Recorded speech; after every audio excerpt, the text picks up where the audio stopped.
Bonjour à tous, j'espère que vous allez bien, ici Dinoraptor pour cette nouvelle vidéo et aujourd'hui on va faire une vidéo un peu spéciale encore une fois et c'est un nouveau top 10 qui vient s'ajouter. Alors c'est un top 10 qui ne sera à mon sens pas évolutif parce que c'est les Pokémon que je considère à la hauteur entre guillemets de leur réputation. Et aujourd'hui on va commencer euh, par le type. Enfin, on avait fait les top 10 des pires méga évolutions de tout le jeu, hein. Je vais vous faire rapidement un résumé de l'épisode précédent du top 10 des méga évolutions. Évidemment, en dixième, en flop, on avait non mais oui, on avait Démolos en méga Démolos en 9, Méga Stylix qui était une méga évolution pas forcément adaptée mais qui malgré tout a un potentiel. Méga Karchakroc en 7, en 6, Méga Tyrannosif, Méga Galam que je trouve vraiment pas à la hauteur selon moi parce que je trouve il manque beaucoup de choses. Pareil pour Méga Sprint parce que je trouve que son rôle de pivot, encore une fois, je le dis, je le répète, ne lui, à mon sens, ne lui correspond pas. Même s'il est bon dans ce rôle-là, je trouve que c'est pas le meilleur pour le faire. Pour moi, il y a meilleur que Méga Sprint pour faire un rôle de pivot. Il y a Megaltaria aussi que j'ai mis en 3 parce que concrètement Megaltaria c'est pas oufissime. J'espère redorer son blason sur un prochain, pourquoi pas un let's play de Ruby Omega. J'avais mis Megaphare aussi que je trouve vraiment pas à la hauteur aussi, ce qui est dommage. Et puis et puis enfin en dernier Mega Blizzardwa que je trouve vraiment pas fou au vu de ce que je sais de ce que j'ai fait avec ce Pokémon là. Donc encore une fois, je précise que ce que je vous ai fait récemment dans ce format top 10, notamment quand je vous ai fait les pires starters du jeu, les meilleurs starters du jeu, les pires Pokémon du jeu et les meilleurs Pokémon du jeu en stratégie et les pires méga évolutions du jeu, c'est selon mon vécu parce que je les ai affrontés et je les ai joués ces Pokémon là. Ce n'est qu'un ressenti, j'exprime juste un ressenti, mais aussi j'essaye de m'exprimer le plus clairement possible. Donc voilà, avant de mettre un pouce vers le bas ou quoi que ce soit, ou tout ça, je préfère vous prévenir. S'il n'y a pas votre Pokémon préféré dans mes tops, ce n'est pas pour rien, c'est parce que j'estime que pour l'instant il est encore loin d'égaler certains Pokémon que j'aurais pu les mettre. Éventuellement, il n'y a pas de souci, j'aurais pu les mettre. Mais à mon sens, ce n'est pas, enfin, ce n'est pas possible en l'état. Et on va commencer avec la 10e place des meilleures méga évolutions du jeu. Et on va partir sur Mega Léviator. Alors pourquoi Mega Léviator je le mets 10e? Parce que je trouve que Mega Léviator, son problème c'est que je le trouve pas assez rapide. Je le trouve pas assez rapide parce que déjà je trouve que Léviator, c'est une espèce de pseudo serpent de mer, un Pokémon, je crois, considéré comme un semi-légendaire avec les stats qu'il a, enfin avec les stats qu'il avait en 1G, puis en 2G, bon, ça a été un peu difficile pour lui, puis après il est monté en puissance, mais ouais, ça a pas vraiment joué. Moi, je mets Mega Dratak en 10e parce que j'aurais peut-être même pu le mettre dans les pires méga évolutions, dans le sens où je trouve que ce qui lui manque, c'est de la vitesse. Moi, je trouve que ce qui lui manque, c'est de la vitesse parce que je trouve que Mega Léviator, on n'a pas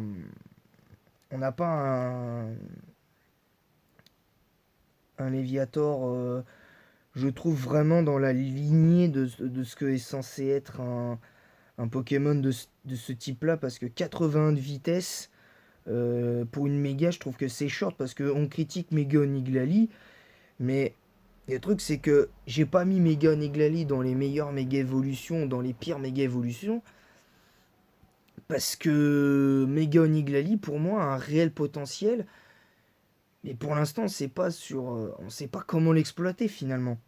Et c'est ça que je trouve important.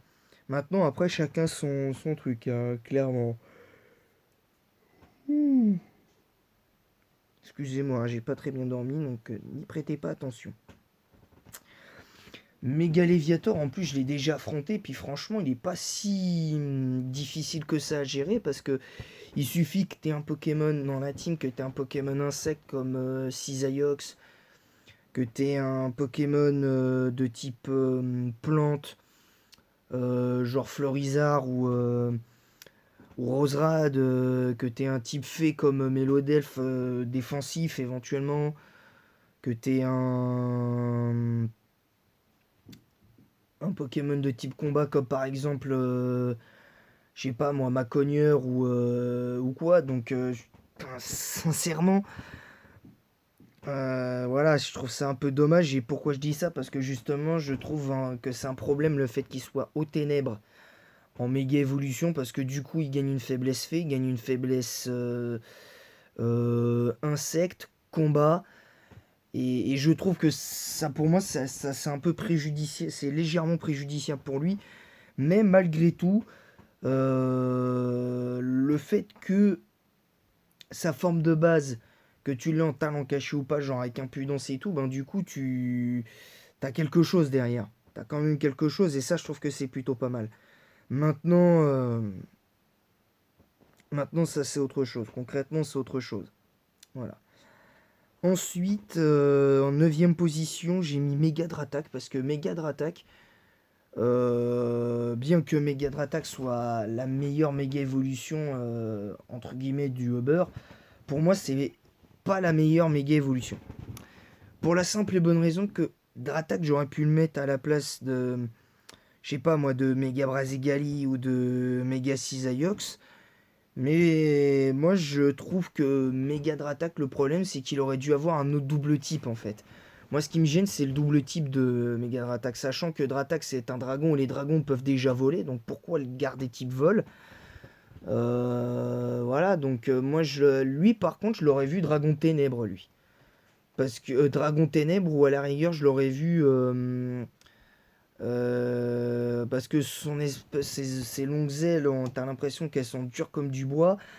Donc je pense que techniquement, on aurait pu le mettre Dragon Acier, donc ça aurait pu être plus qu'intéressant.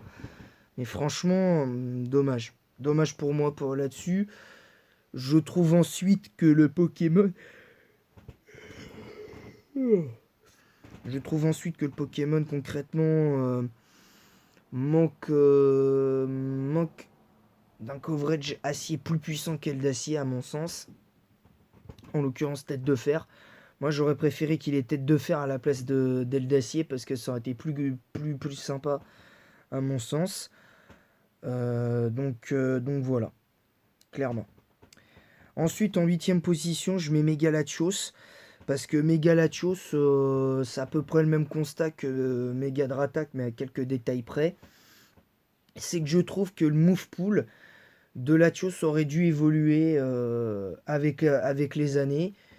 Et aussi, le seul défaut que je mets à Rosa et notamment XY, c'est qu'on n'ait pas eu de. C'est qu'à part Fraud Frimousse ou d'autres attaques que j'ai pas citées, on n'a pas eu vraiment de vrais nouveaux moves, en fait. Et je trouve que pour des Pokémon de ce style-là, comme Latios, on aurait dû avoir, à part ce move signature, je crois, parce que lui, c'est Lumi-Éclat, bah, je trouve que Lumi-Éclat ou Balbrume, je sais plus, bah, je trouve que ça va pas, en fait. Je trouve que ça va pas, et je trouve que selon moi, c'est un peu dommage, parce que Megalatios, en fait, quand tu vois les statistiques qu'il a, moi, j'aurais préféré autre chose, honnêtement. Mais je dis pas que. Excusez-moi, j'ai vraiment pratiquement pas dormi. Je me suis pas senti bien de la nuit, donc vous inquiétez pas, c'est. Là ça va, mais quand même. Donc voilà, donc j'en ai terminé en partie avec Latios. Ensuite, Mega Brasigalis, c'est pareil que Mega Dratak parce que c'est des mégas qui sont Uber, juste parce qu'ils ont le talent turbo et tout ça. Alors, moi je les aurais laissés Uber, il n'y a pas de souci. Mais très franchement, c'est pas les méga évolutions qui sont vraiment, je trouve, personnellement, à la hauteur des espérances. Rubber, parce que j'ai essayé hein, le tir rubber sur Shodan. Et très franchement, Latios et Dratak et même, je crois, Brazegali, enfin, je crois pas que Latios soit banni en rubber, mais Dratak et Brazegali, je suis désolé, en rubber, ils sont pas si forts que ça. Et même, je trouve qu'en overuse, je trouve même en overuse qu'il y a des Pokémon qui sont capables de gérer un Pokémon comme ça. Moi, je vous dis, j'en connais deux qui sont capables de le faire parce que pour moi, t'as Marest avec inconscient, t'as Mélodelph avec inconscient aussi.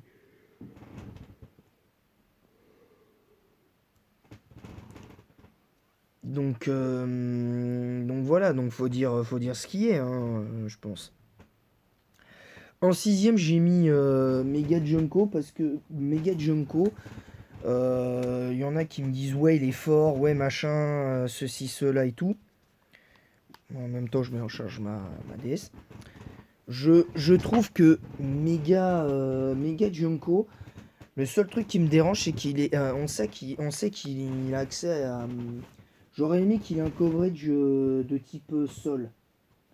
Parce que je trouve que le coverage.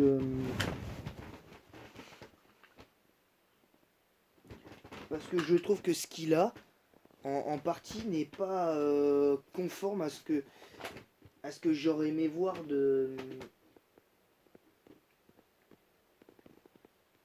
ce Pokémon. Parce que pour un plan de dragon, je m'attendais à ce qu'il ait sur le spécial, à part Draco Choc, il a pas grand chose. Il aurait dû avoir Draco Météor, donc ça aurait été un bon point, mais voilà, très honnêtement, je trouve que ça va pas forcément, ça, pour moi, ça correspond pas vraiment à la réalité du truc, et je trouve que Junko, le problème aussi, c'est que les stats qu'il a en méga, il aurait dû les avoir de base en fait. Parce que du coup, le fait qu'il soit limité à un rôle d'attaquant spécial d'entrée de jeu, moi ça me gêne parce que je trouve qu'en physique, il a l'air peut-être même limite meilleur que sur le spécial. Donc, bon, après ça n'engage que moi, hein, évidemment. Et puis je répète, c'est ce que j'ai vécu de ces Pokémon-là, hein. C'est le vécu que j'ai. C'est le vécu que j'ai. Ensuite, on va parler de Mégalagron. Alors, Mégalagron en cinquième position, pourquoi? Parce que Mégalagron, j'aurais aimé qu'il soit un petit peu plus rapide, genre sans de vitesse. Parce qu'avec le talent glissade qu'il a en méga évolution, je trouve que Mégalagron aurait été. Je pense qu'avec 100 de vitesse, il aurait été Uber. Avec 100 de vitesse, il aurait été Uber. Parce que. Et je dis juste en méga, hein.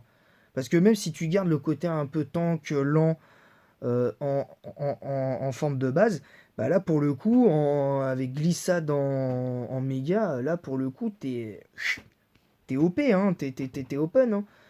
Et en plus de ça, je pense qu'il sera Uber parce qu'il tape tellement fort avec cascade sous la pluie, son accès à point glace, son accès à comment ça s'appelle, à séisme, les pièges de roc, tout ça et tout. Bah, il ferait d'assez gros dégâts et concrètement, franchement, il a tout pour lui en fait. L'agron, donc voilà, donc en théorie, j'aurais pu le mettre troisième ou deuxième, mais je le mets pas parce que moi je trouve que la vitesse qu'il a est trop juste pour être une des meilleures méga évolutions. Pour moi, ça fait partie des. Là, pour le coup, comme vous le constatez, ça fait partie de mon top 5 des meilleures méga évolutions, à mon sens, de tout le jeu.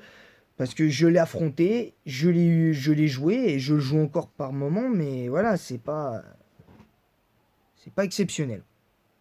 Voilà. C'est une très bonne méga évolution, mais c'est pas la méga évolution parfaite en tout point. Et d'ailleurs, on va y venir parce que vous serez peut-être un petit peu choqué par les 4 dernières places. Et justement, la quatrième place, elle revient à Mega Cisaiox. Mega Cisaiox, c'est presque la méga évolution parfaite parce que il garde son talent technicien, il a accès à de très bonnes attaques et tout. Par contre, il y a deux choses pour moi qui desserrent Mega Cisaiox et qui ne lui permettent pas d'être dans le top 3. C'est le fait qu'il soit pas assez rapide et le fait aussi qu'il soit insecte acier en méga évoluant. Parce que le fait qu'il ait DG qui soit type insecte acier, j'aurais préféré qu'il soit d'un autre double type à ce niveau-là, en sachant que avant la disparition de poursuite, j'aurais préféré qu'il ait accès à d'autres attaques. Enfin, qu'il ait accès à autre chose. J'aurais aimé qu'il ait justement accès à un coverage de type sol. Parce que le fait que dans Pokémon Home, récemment, on ait mis un accès à Close Combat à, à Cisaiox, c'est très très bien. Mais j'aurais préféré qu'il ait accès à Séisme. Parce que je trouve que ça lui irait bien. Et puis en partie grâce au...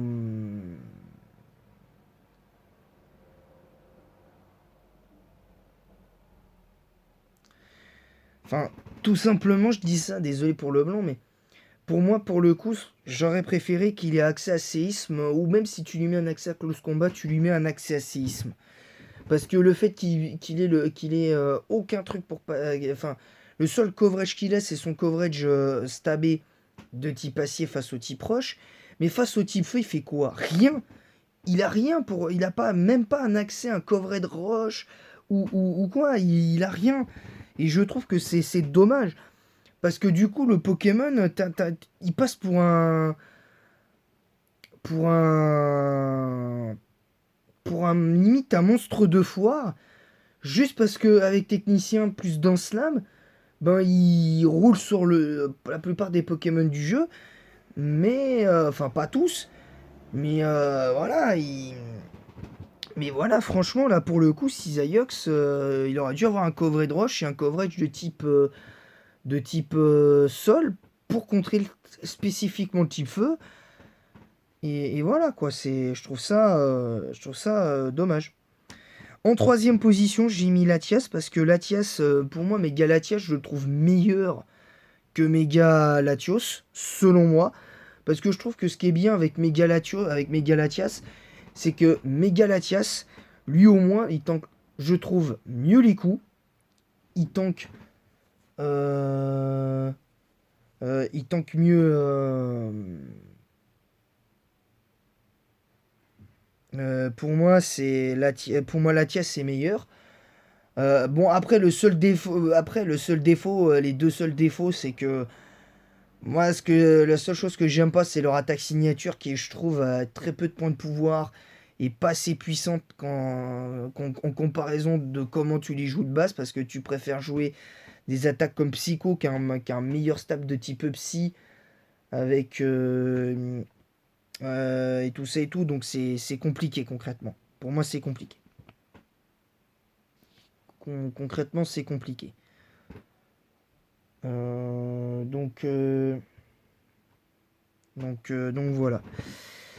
Ensuite, en deuxième position, je mets Megascarino. Je vais pas m'étendre sur le sujet parce que Megascarino, pour moi, c'est quasiment la méga évolution parfaite en termes offensifs. Parce que les Pokémon que j'ai cités en offensif, comme Mega Leviator, Mega Brasigali, Junko ou un truc comme ça, pour moi, c'est pas des méga évolutions qui vraiment respire la sérénité parce que tu sais très bien que si en face de toi tu as un type fée ou un type glace, tu vas t'en ramasser une en fait. Hein, tu vas te ramasser un gros laser glace ou un gros blizzard sous la grêle et c'est terminé quoi. Clairement c'est terminé. Et ça et ça je trouve que c'est pas logique en sachant que en sachant que Scareno, lui, a ce fameux coverage qui lui permet de passer, de passer le type glace, tout ça et tout. Donc pour le coup, c'est très compliqué. Donc concrètement, voilà, faut dire les choses. Faut dire les choses comme elles sont et c'est important. Et le vainqueur, pour moi, la meilleure méga évolution de tout le jeu en entier. Je l'ai affronté, je l'ai joué plusieurs fois, donc je sais exactement comment cette méga évolution est. Pour moi, la méga évolution, qui est l'exemple type du Pokémon, du méga Pokémon parfait, pour moi, c'est méga Florizard. Déjà que pour moi, Florizard est le starter parfait par excellence. Bah là, pour le coup, pour moi, méga Florizard, c'est la meilleure méga évolution, clairement, de tout le jeu. Parce que concrètement, non seulement il peut être joué défensivement comme offensivement, elle peut être jouée sur le spécial comme sur le physique, mais en plus de ça, c'est une méga évolution que si tu la laisses faire, c'est au revoir. C'est au revoir. Tu peux dire au revoir à tes... C'est au revoir à tes... Or, tu peux dire au revoir à ton équipe. Et ça, et ça, je trouve que c'est important de le dire. Parce que y en a, ils me diront dans l'espace commentaire, ouais, mais pourquoi t'as pas mis justement Mégadre Attack en 3 ou en 2 ou un truc comme ça. Je les ai évoqués, je vais pas revenir dessus. Vous regarderez ma vidéo et vous comprendrez pourquoi je vous dis ça. Moi, je dis simplement que ces Pokémon-là, je les estime, pour certains, pas à la hauteur de leur réputation. De la réputation qu'on leur a taillée pendant plusieurs années. Et ça, pour moi, c'est un problème. Pour moi, c'est un souci. C'est un souci, clairement. Donc, maintenant... Et ça, pour moi, c'est dommage. Pour moi, c'est dommage. Bon, après, tu t'en fais ce que tu veux. En tout cas, j'espère que cette vidéo vous aura plu. Moi, j'ai dit clairement ce que je pensais de mon... je vous ai dit ce que je pensais, moi, de ces Pokémon-là, parce que, encore une fois, ces top 10 ne sont voués qu'à... Je fais pas ça pour vous faire changer d'avis, mais si vous avez votre top 10, dites-le moi dans l'espace commentaire, je l'analyserai. Vous avez le droit de ne pas être d'accord, je ne prétends pas détenir la vérité absolue. Moi, comme je l'ai dit, ce top 10, c'est selon mon vécu dans les jeux Pokémon. Et d'ailleurs, je ferai un tout nouveau top 10 qui arrivera au mois de juin.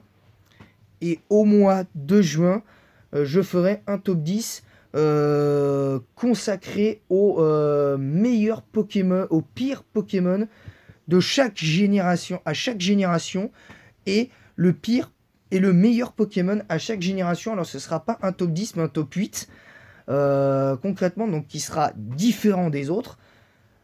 Et voilà, ou alors on fera le meilleur Pokémon, presque les meilleurs Pokémon partis par génération, mais ça sera autre chose parce que ça a été déjà fait. Mais je préfère vous faire le meilleur Pokémon par génération selon mon vécu, parce que pour moi, les Pokémon que je connais et que j'ai joué et que j'ai encore actuellement ou que j'ai affronté ne sont pas les mêmes, ne seront pas forcément les mêmes. Voilà, donc sur ce, je vous laisse. J'espère que cette vidéo vous aura plu. En attendant la prochaine, je vous dis à bientôt.